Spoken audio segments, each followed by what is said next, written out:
Um, okay, so it's 7:59 a.m. on the 19th of March 2021. So yesterday on this, I hit the low around 1 in the afternoon.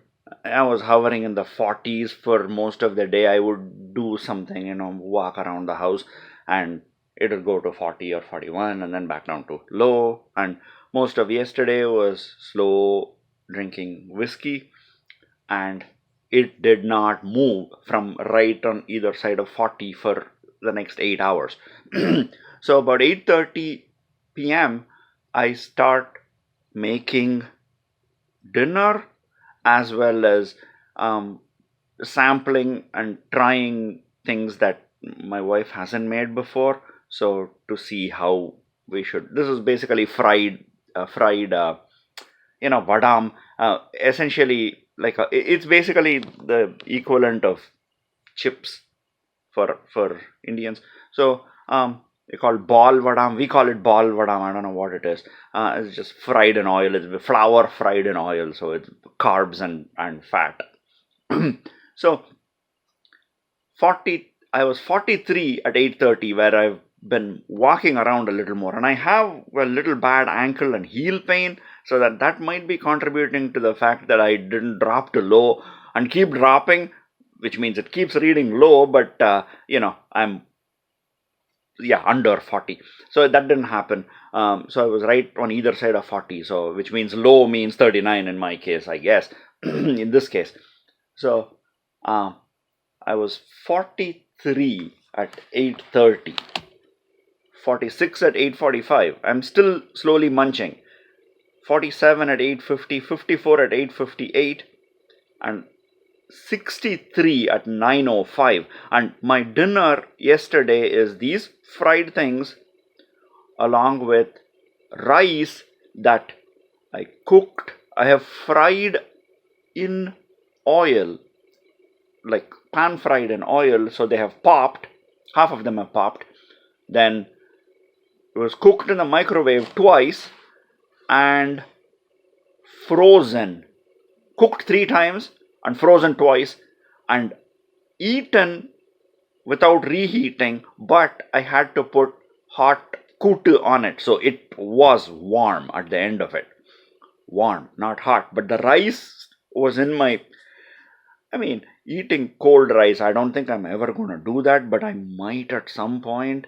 So anyway, this is a very interesting experiment, regardless of what it did to blood sugar. So 30 grams of carbs in the rice, because its weight, pre-cooked weight, was 32 grams, and 2 grams are fiber in rice normally. And I don't know, unknown number of carbs in kutu, because it's got vegetables and it's got dal that are used to spice it and make the medium. And then I ate after dinner. Before dinner, I was eating these vadams, okay, which is carbs. I don't know what is resistant in that. It is basically rice flour that has been dried, that's been made into a paste and dried in the sun or in some kind of desiccator and then fried.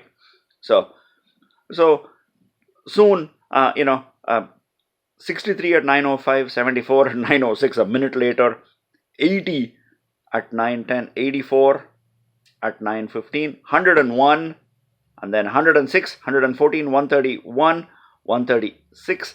I think at that 136 mark, I stop. I'm done eating this, and I eat a little piece of pancake that was left over from my son, who didn't want to eat it at some point, and 2 cookies, peanut butter cookies, which obviously are a lot of carbs.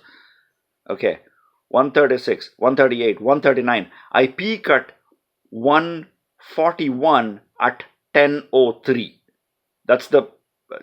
I believe that's the peak, because I read for 10 more minutes and I'm dropping. 140, after 141, I go to 138, 137, 132, and 102, and at 10:13 I am 132, and at 3:49 a.m., so I guess I go to sleep at 10:13. At 3:49 a.m. I am 102. So if it has not dropped back down to my baseline, that means that is possibly the fructose coming out. So because there's plenty of fructose, because there is sugar, where there is sugar, there is fructose. Okay, so it's 50% fructose. So that possibly is the fructose. And then 349, I'm 102. At 449, I'm 96. 451, I'm 109. 541, 50 minutes later, I'm 115. More fructose? I don't know. Or dawn phenomenon. No idea. I should have bought a continuous glucose monitor instead of one that monitors only every time I hit the button and then makes it look like it's been graphed. So it's like it'll miss all the spikes, it'll miss all this thing. I should try and find, I don't know if anybody makes one that's permanently connected to this. Or this has all the data, and it just gets stored, and whenever you scan, it downloads the whole graph. So if the graph is like this, and you've only read it here, you don't see this, you see this. Okay, whatever. I don't know if the technology exists. I gotta look at it. And then at 5:48, I'm 99.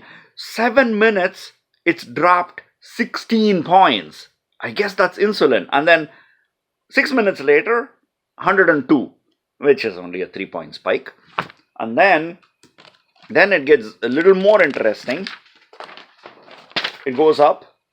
557 is 106. So if so basically 6 minutes later, it's 4 points higher, 106. And then 6 more minutes, 603, it's 95, so it's getting back down. And it's been dropping steadily from 95 at 603 to now it's 806. And 2 hours later, I'm at 71, and it's been dropping like a rock. I had tea with sucralose, not Splenda, and 15 grams of heavy whipping cream. My normal, everyday breakfast does not move my blood sugar. In fact, before the tea I was 72, during the tea I was 73, right after I was 73, and now I'm at 71. So heavy whipping cream and sucralose does not seem to touch blood sugar, because there is like 1 microgram or 1 milligram of sucralose, probably 2 milligrams of sucralose in it, effectively, because it's diluted 10 to it's diluted at 10%, so 10 parts water to 1 part sucralose, and a tiny little squirt. 1 little bottle this big lasts me like a month and a half, and I'll put it in everything. If I'm making some kind of cocktail, it'll be there in it, either in the soda that I'm mixing in it, or I'll just add it to sweeten it, like if it's got lemon juice and this and that and everything, but like a martini. So the sweetener would be sucralose. So so it's still zero carb. Zero carb. It's alcohol with zero carb. So essentially, I don't know whether resistant starch, whether any of it is resistant, no idea. It produced a big glucose spike, which may be the other stuff, because I don't eat just plain rice. I probably should, or at least one where I know all the other macros are, which would be the Puliyoga style, or maybe just bite the bullet and eat just rice one day. I'll see. I'll think about that.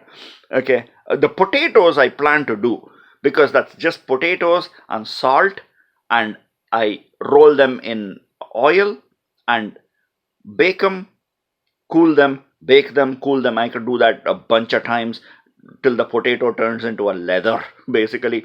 So either none of it is resistant, and this is a massive glucose spike because of all the carbs that are in it, simple carbs, or there is some kind of dawn phenomenon, or the fructose comes out much later. Fructose peak is 5 to 6 hours from when you finish eating. Glucose is 45 minutes, and I have been noticing the glucose spike because I've been staying up after I eat, so I see the glucose. So rice is all glucose.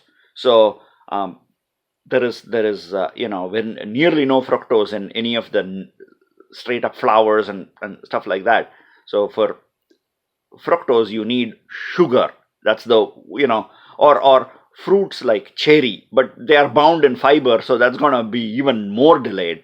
So my observation, either there is no such thing as a resistant starch from rice, or if there is, it contributes to a Dawn phenomenon, or it's just the fact that there is fructose. This is basically a, I don't know. I don't know who would get anything from this video. This is one more of those useless videos. Thank you.